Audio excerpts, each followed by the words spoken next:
Pemirsa, polisi hingga saat ini masih menyelidiki siapa dan motif apa yang melatar belakangi insiden penembakan di kantor Ditjen Ketenagalistrikan Kementerian ESDM Kamis kemarin. Namun penyelidik sudah berdiskusi dan menyimpulkan tembakan berasal dari arah flyover Casablanca.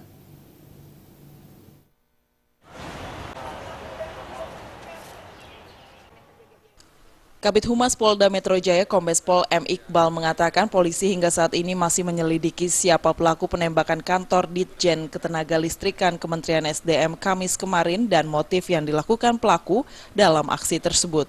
Menurut Iqbal, olah TKP juga masih dilakukan oleh tim Puslap 4 Polda Metro Jaya.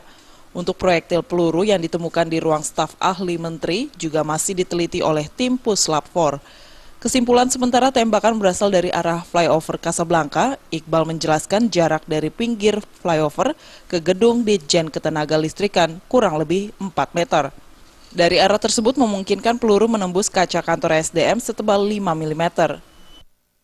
Pemeriksaan hari ini mulai didalami untuk mengungkap dugaan penembakan di kantor Kementerian SDM di lantai 4 di ruangan staf khusus.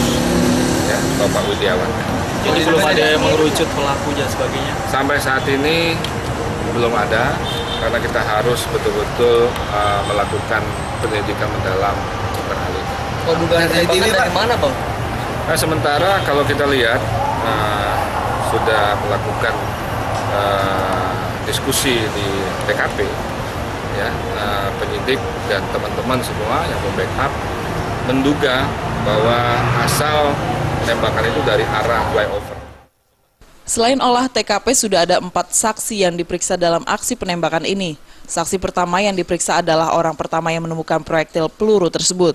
Kedua, saksi yang mendengar tembakan. Ketiga, saksi dari pihak security dan staf kementerian.